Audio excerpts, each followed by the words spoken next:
Saya secara pribadi juga punya alasan, dan alasan itu merupakan kebanggaan saya sebagai pengikut Kristus, khususnya sebagai seorang Katolik, yaitu adalah saya memiliki panutan hidup, juru selamat, di mana dia tidak hanya mengajarkan kepada saya jalan, melainkan dialah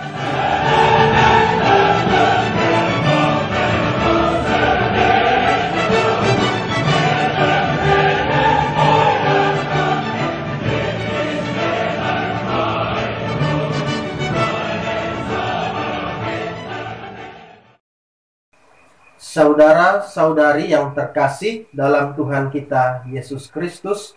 Salam jumpa kembali dalam channel Rohani, Indri, Injil, dan Inspirasi hari ini. Mari kita bersama-sama kembali mendengar dan merenungkan Injil hari ini. Kita awali dengan tanda salib dalam nama Bapa dan Putra dan Roh Kudus. Amin.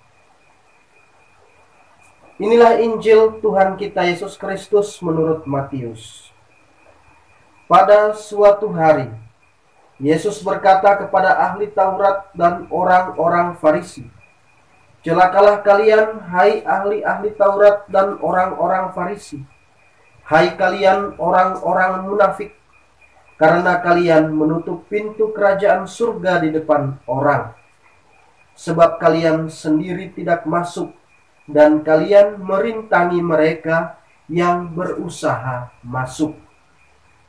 Celakalah kalian, hai ahli-ahli Taurat dan orang-orang Farisi, hai kalian orang-orang munafik, sebab kalian menelan rumah janda-janda, sementara mengelabui indera orang dengan doa yang panjang-panjang.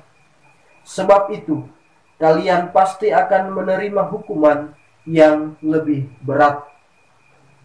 Celakalah kalian, hai ahli-ahli Taurat dan orang-orang Farisi, hai kalian orang-orang munafik, sebab kalian mengarungi lautan dan menjelajah daratan untuk menobatkan satu orang saja menjadi penganut agamamu, dan sesudah ia bertobat, kalian menjadikan dia orang neraka yang 2 kali lebih jahat daripada kalian sendiri.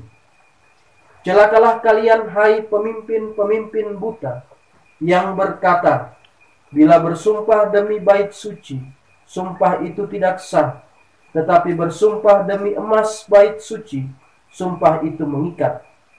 Hai kalian orang-orang bodoh dan orang-orang buta, manakah lebih penting, emas atau bait suci yang menguduskan emas itu?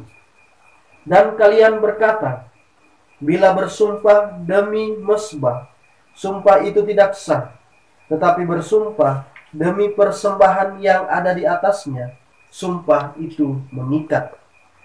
Hai kalian orang-orang buta, manakah yang lebih penting, persembahan atau mezbah yang menguduskan persembahan itu?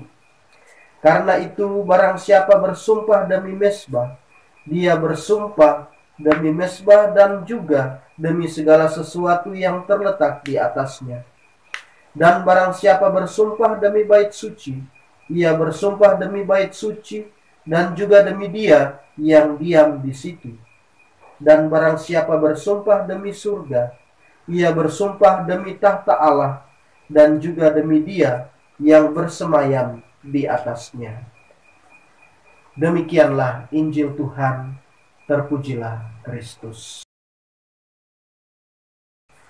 Saudara-saudari yang terkasih dalam Tuhan kita Yesus Kristus, setiap orang memilih agama yang dia imani, tentu saja dengan alasan-alasan masing-masing.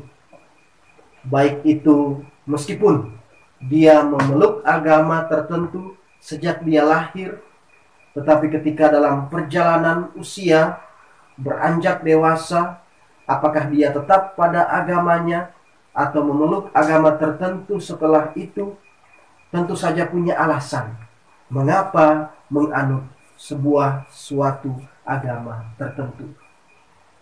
Sebagai seorang pengikut Kristus dalam iman gereja Katolik, saya secara pribadi juga punya alasan, dan alasan itu merupakan kebanggaan saya sebagai pengikut Kristus, khususnya sebagai seorang Katolik, yaitu adalah saya memiliki panutan hidup, juru selamat, di mana dia tidak hanya mengajarkan kepada saya jalan, melainkan dialah jalannya.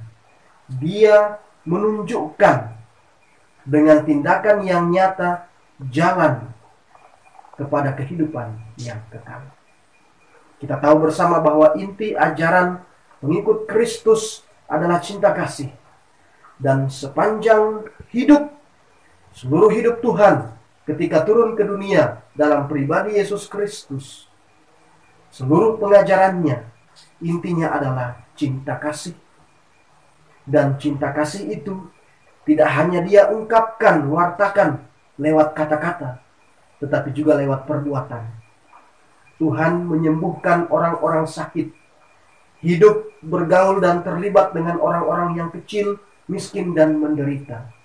Dan bukan hanya itu saja, dia menunjukkan apa yang dia ajarkan itu dengan tindakan nyata, mengasihi kita hingga akhir hayatnya lewat pengorbanannya di kayu salib. Itulah yang membuat saya bangga dan merasa bahwa inilah pemimpin, raja, panutan yang sesungguhnya. Inilah sosok penyelamat. Inilah sosok yang menyelamatkan, yang membuat saya secara pribadi bisa bertumbuh dan berkembang dalam kepribadian dan dalam iman.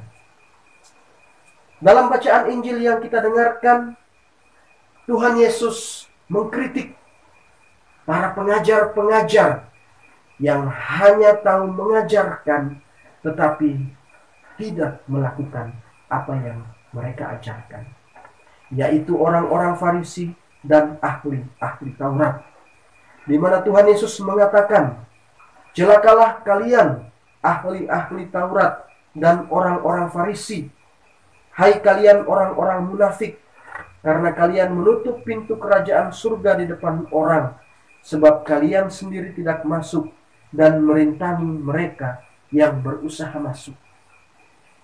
Tuhan Yesus mengkritik para pengajar agama pada masa itu, di mana mereka mempersulit orang-orang untuk masuk dalam kerajaan surga dengan cara mereka, ajaran-ajaran mereka yang hanya mementingkan kepentingan mereka dan kelompok mereka sendiri.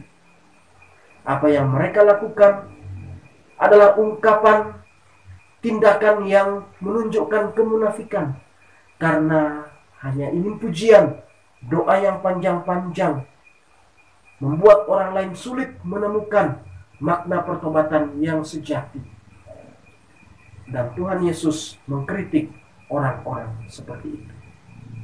Iman kita sebagai pengikut Kristus adalah iman di mana ketika kita mengatakan, mengajarkan, kita menunjukkannya dalam tindakan yang nyata. Dan itulah yang diperbuat oleh Tuhan kita, Yesus Kristus. Maka saudara-saudara yang terkasih, pesan sabda Tuhan Injil hari ini sangat sederhana.